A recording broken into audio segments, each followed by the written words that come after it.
Hey everybody, I am Dr. Amy Nelson and I am a naturopathic doctor here in Austin, Texas. So today I thought we would talk kind of about a concept, and it's to help you kind of understand your health situation, and to kind of continue to investigate your own cause, your own root cause. Naturopathic medicine, that's kind of what we do. We really look at the root cause. We look at the patterns that are existing that are pushing you into maybe a pathology, because then if we can undo those patterns or support those patterns in different ways, then the pathology won't develop and take over. And so it's kind of a approach that supports healing a little bit better. So this will make sense, because lately, especially in lots of different realms of health, from the digestive system to hormones to mental health and neurotransmitters, and we'll hear people talk about, well, I just have anxiety, and so that's what happens, my anxiety. They'll talk about that in a certain way. And that's why, like, I just have social anxiety, so I don't, like to go out with people or whatever.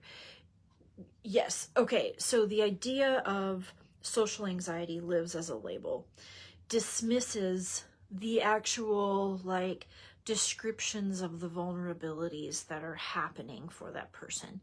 So we're labeling something more and more as a categorical diagnosis, and that may leave us feeling sort of broken, and, oh, the problem lives within me and I'm the problem. I'm the problem. I'm the one who lives with it. It's my brokenness, right?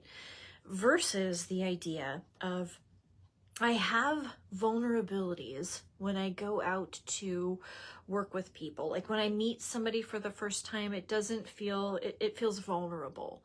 And that, that makes me feel uncomfortable, right? That right there is relatable, right? We can understand that. Like that actually, yeah, same, right? All of us have skills for handling vulnerability. We then can cultivate skills for handling, uncomfortable things, new things. We can have skills in place that give us, or we could just add to the experience of, that thing that made us uncomfortable. So now we've got a different comfort level with the new thing, right? So over here is where we can empower to provide support and help with feeling different, right? Over here is just, oh, I have social anxiety, I can't do it, right? And we don't care about the diagnosis. Like, we're really just understanding the root cause that's different. So that's a mental health example. Lately, this comes up a lot with PMDD. Oh, I think I have PMDD. I think I have that. Okay. And I cannot trust my body a week before my period, right? Like you'll hear women say that. I think I've probably said that, and then when you back up and you realize, like what we've talked about before, is that estrogen and serotonin are best friends, right? And progesterone and GABA are best friends. GABA is like a big hug to the nervous system. It supports the parasympathetic nervous system.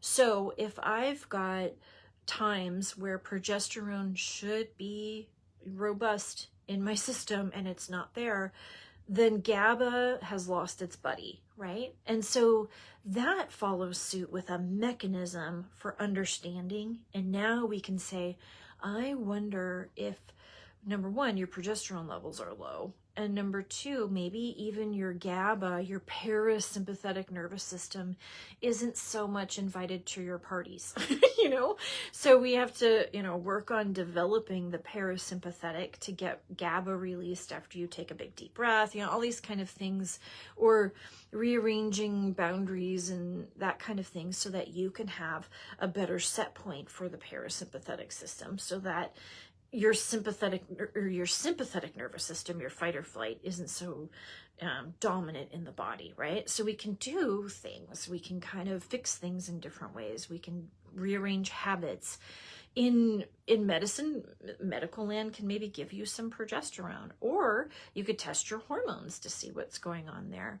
Or you can, in naturopathic medicine, we would look at pregnenolone, or we would look at the herb vitex, or all these different tools. You get it? Here are the tools. Here are the tools for understanding how to solve the riddle, instead of just, oh, I have PMDD, I'm broken, right? And it's okay to have PMDD. You can get that diagnosis from your medical doctor, but understanding the root cause of it is super important, because one is an identity that somebody wears and brings into themselves the feeling of brokenness. The other is characteristics that have a root cause, that if we can kind of rearrange things and help you with things in your life and support your body, will actually change. And now you take notice on what that meant. To say like, gosh, I'm feeling some emotional situation right before my period. Oh, I wonder if my progesterone's low again, or I wonder if my hormones are off and maybe I should go get them tested and figured out, instead of, oh, I have PMDD and I am broken, right? And so that's the hormone example that we see a lot. And in men's health, it's going to be probably low testosterone is going to be part of that, right? My low testosterone in men's health is always adrenal fatigue. You have to chase down the adrenal system, right? So then if this happens with the excuse with aging too, like, oh, you're just getting older, you've got low testosterone. You see how that's dismissive? That's just dismissive. Same aging in any way. Like if you're at the medical doctor's office and they're like, oh, you're just getting older. I am dismissing you, right? There are certain characteristics. I always give the example of like, as we get older, we do produce less like stomach acid, but you could argue that's a timeline of, age is a timeline of stress and inflammation, right? So the longer I've been stressed, the longer I've been inflamed, will set off the feedback loop to produce less stomach acid. Yeah, that's true.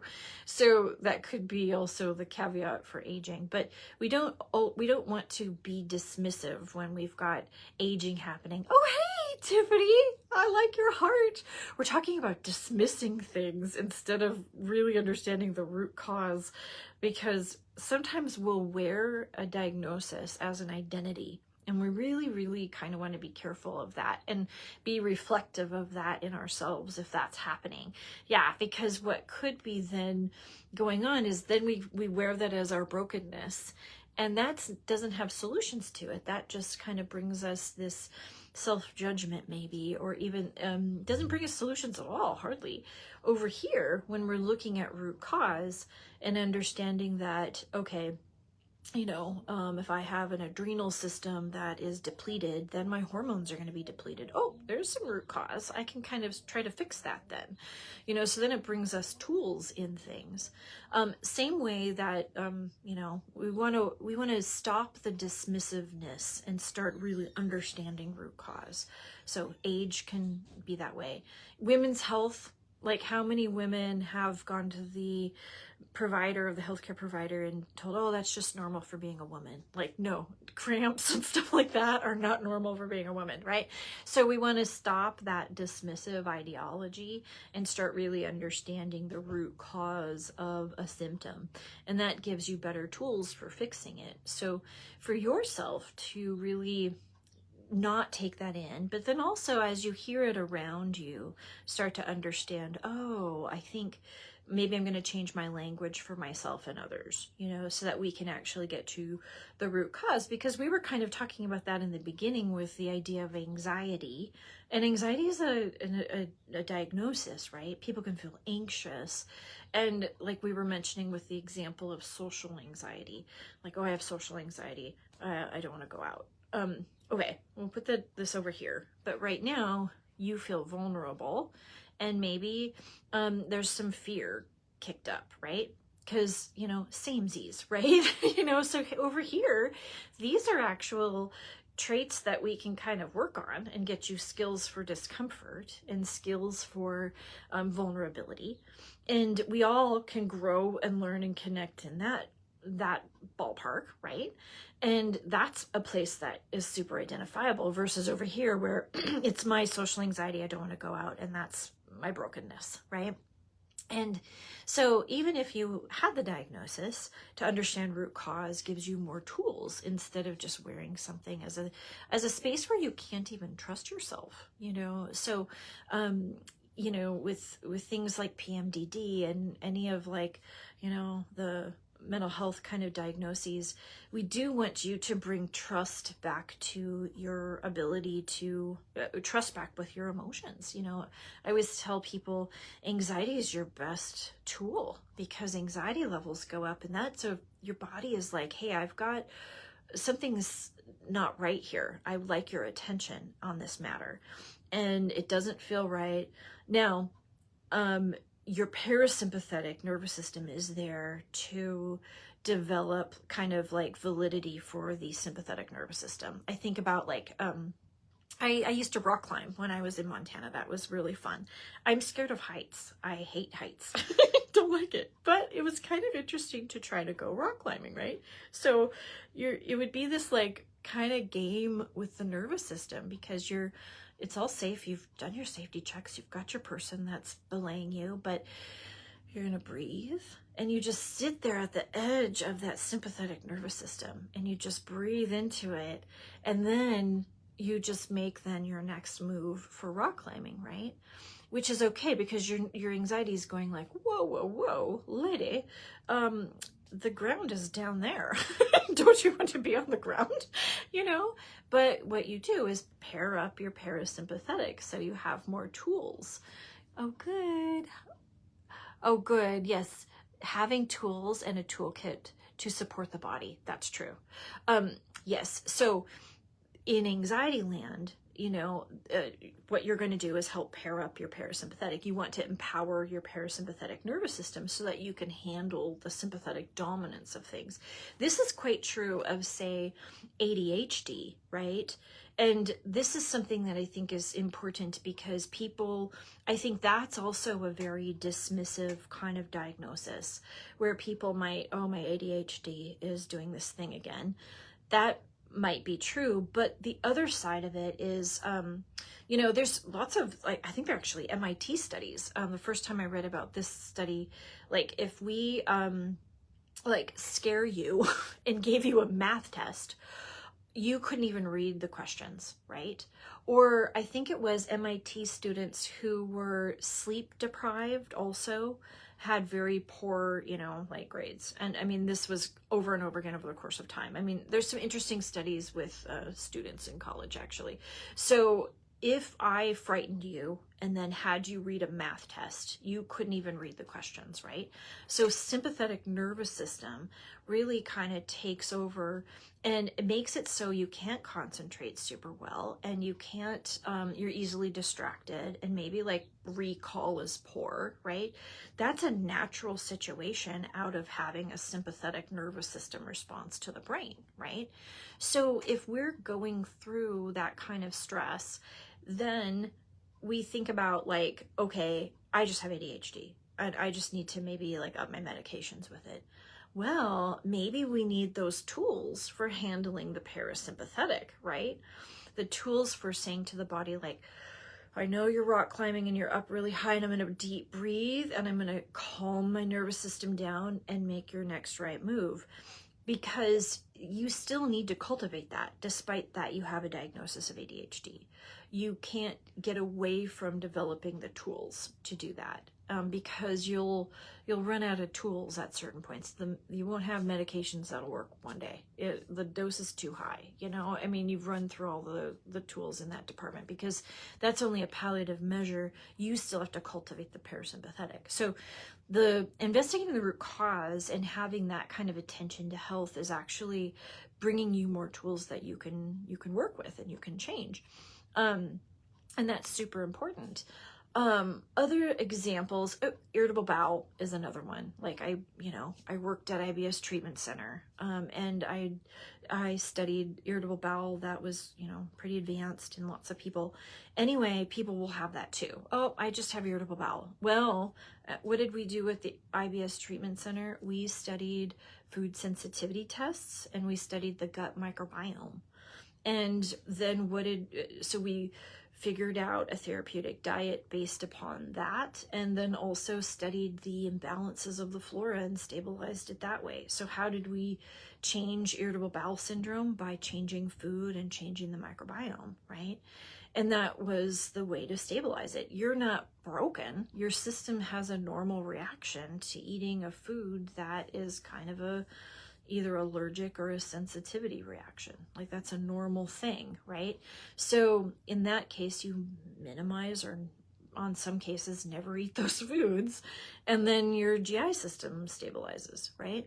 So even, with irritable bowel syndrome, people will say that, and it becomes a dismissive thing because they also aren't really addressing the root cause. If they're just saying, oh, I have IBS, that's why I have these symptoms. Like, well, no, IBS is kind of everybody's going to have it if they eat these inflammatory foods that kick up IgG and IgA reaction. And then the gut microbiome shifts into fermenting instead of digesting. Everybody's going to have that. That's a normal situation, So yeah, being dismissive with a diagnosis, being dismissive with age, being dismissive with genetics. That's another way people are dismissive sometimes. And not to say patterns don't run through families, they do, but, oh, this just runs in my family, it's what we do. Cholesterol is a perfect example of that. Yes, sometimes there's strong familial kind of traits, but genes and environment work together, right? So you look at your family's history to say, okay, maybe if I should do something different, I'm going to eat differently, I'm going to have a different kind of, I'm going to exercise differently than family members that presented with this pathology. So that's a smart thing to do. That's how to look at genetics and get empowered instead of say, oh, it just runs in my family, this is nothing we can do about it. That's being dismissive, right? So the way we kind of look at problems in health would be, to truly investigate the root cause, develop tools, but not to take in the brokenness, and it is not to say like, and this probably is getting into mental health a little bit, like, yes, there's definitely mental health diagnoses. That's why medical doctors, that's a very important situation to have done. If you're getting a psych diagnosis, it's important to have it done by somebody who takes it seriously and really runs through the DSM and really knows how to diagnose, right?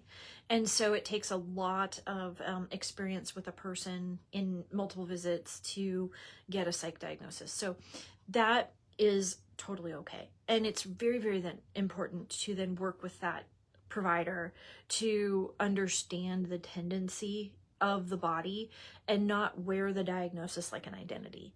Because when we wear diagnoses as an identity, we kind of lose the tools, the effectiveness, right? Good, yay, hearts. And so the effectiveness sometimes will get lost if we're just like, well, I have this strong diagnosis, that's just who I am, and there's nothing that can be done about it. And this reminds me of like a really interesting story from one of the naturopathic doctors that I went to at a conference somewhere, and it was actually it was a conference about Lyme disease. And Lyme disease is really, like, it's a lot, right? There's a lot that goes on with Lyme disease. I mean, just Google it. It's very overwhelming very quickly. So anyway, he has these two cases of Lyme patients, and they're very similar. Like there's, patient 1 and patient 2, we'll call them. And so he's like, wow, they're very, very similar in lots of aspects. So we've got like, so about their environment was similar, about the way they were presenting with symptoms were very, very similar. And he's like, this is very interesting. And so they're going along with a lot of, what we do for Lyme, right? Lots of things. I won't get into it. But anyway, person A is getting better and person B is not, right? and person A is working with these two people, and they're just like, you know, they have such different outcomes despite how similar their cases are. And one day he said, like, I think he was probably saying goodbye to person B, right? The person that's not getting better. And he said, it dawned on me when I saw, for some reason, he saw her car drive out of the parking lot. And on the bumper of her car was this, like, it was something like Lyme support group. You know, it was like an advertisement for a Lyme disease support group. And he then realized, aha, I think that person, that's their family, right? Is this Lyme support group. And that's also part of that person's identity, right? And so he kind of just had this interesting observation with it all, because he's like, this other person doesn't have that type of connection to this situation. And I think that could have been an interestingly deciding factor, is how do you wear this pathology as your identity? And for me, like, I don't have many friends, no. Anyway, but I work in healthcare, right? And this is something like when I'm out and about and I go to, like, I don't know, a party or whatever. I never go to parties. If once in a blue moon, if I'm out and about, or if I'm at a farmer's market, or if I, you know, see people, I am pretty keen on not talking about pathology, because mostly I'm taking a break from pathology.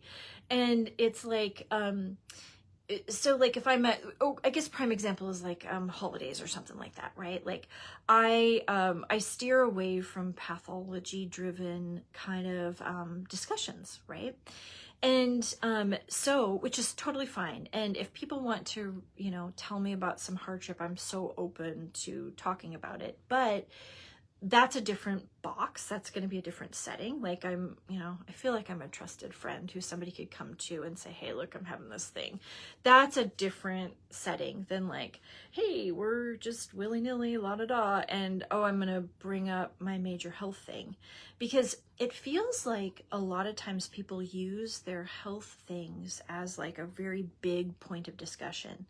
And for me, like, because I'm usually taking a break from talking about pathologies, I like to, you know, talk about other silly things, you know? And so it's probably like, for me, I steer away from health related topics unless we're in this like kind of sacred space with it, you know, unless somebody's like, hey, I really need to talk to you about this. And then I open up my friendship and I open up my space that way, you know. But what I'm saying is like, it kind of becomes like mainstream a lot of times. And that's an interesting place because like, we can connect with each other through other things, because the mainstream speaking of pathology, I hope I'm making sense at all, but the mainstream speaking of pathology might not be the perfect box for it, right? Because then you really want to hear somebody in an appropriate space for understanding what they're experiencing in their body, right? Versus like, hey, you know, just plain Jane, hey, my thyroid's off and this and that. And, you know, it's just a topic of conversation, and it's just not necessarily like expressing somebody's pain, you know? So I'm always very careful about casual kind of conversation with health, right? Because sometimes the wrong information can be given, you know, especially with our friends.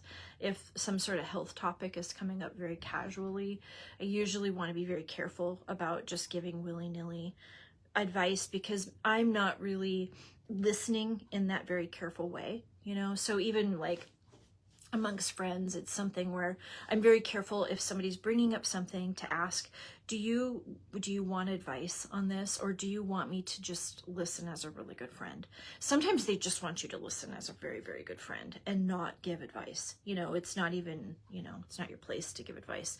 And for me as a healthcare provider, I have to really clarify that sometimes, because you know, sometimes somebody might be just trying to express frustration and not talk about their thyroid. They're just like, hey, I'm really feeling frustrated today, or I'm really feeling like sad today. And if we go right into, oh, your thyroid, blah, blah, blah. Well, let's talk about what sad feels like. You know, let's get some tools for sad. You know, let's get some tools for tired, instead of just like thyroid. And it might not be that person's thing either. Their thyroid might be just fine. So I guess to cultivate better friendships, be aware of holding space for the root emotion that somebody's got, because then that's how we can connect to each other and be good friends, instead of advice giving that may not be the right space for it, right? So when you hear health things come up, put on a little buffer like I do, I don't know. That helps, because you want to welcome somebody talking about a vulnerable thing. I don't want to say, shut down all health-related talks at the dinner table. But we want to be able to say, do you really want advice on this? Or do you want me just to be listening right now and to listen to your frustrations? So it's the idea of going into problem solving versus actually listening to somebody's pain and just being a good friend and being there for them. And relating to them, because when you relate to people, you build connection. And we talk about the epidemic of loneliness, and that comes up a lot with people, like an epidemic of loneliness. Thumbs up, whoever thumbs up. Anyway, that also, I love Brene Brown's work. I was late to the party reading Brene Brown, but I really, really appreciate her books, and, really creating kind of safety in the ability to express vulnerability. That's a great idea. That's really nice, actually. So when we give these tools emotionally, and I know we've given examples of just how the digestive system works or things like that. But when we give tools for each other emotionally and with stress management and with even, habits, then you get more healing out of that than just strictly labeling and dismissing and, not really chasing down the root cause. So anyway, I hope that was a very helpful talk for you all. Oh, but let's talk about House Bill 3979. I guess I can give you a little update on that too. So that was our bill that we introduced in the Texas legislative session to license naturopathic doctors as primary care doctors in the state of Texas.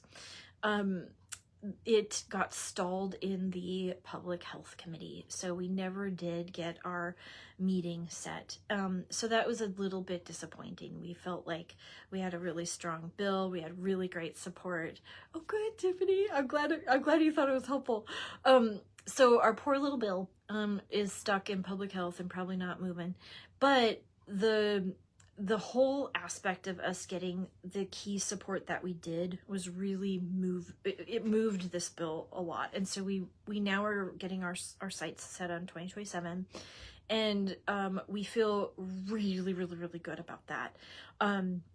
So we know what we have to do in the interim, so Texas legislative session is every odd year for only about 140 days, which is why things like this happen. So they have to prioritize other things, and that has so many different factors. And so for us, we didn't get the priority, but we think if we keep working, we'll next session would definitely be something that we can work through. So we have a lot of work to do in the interim. So I'm really excited to continue to do that.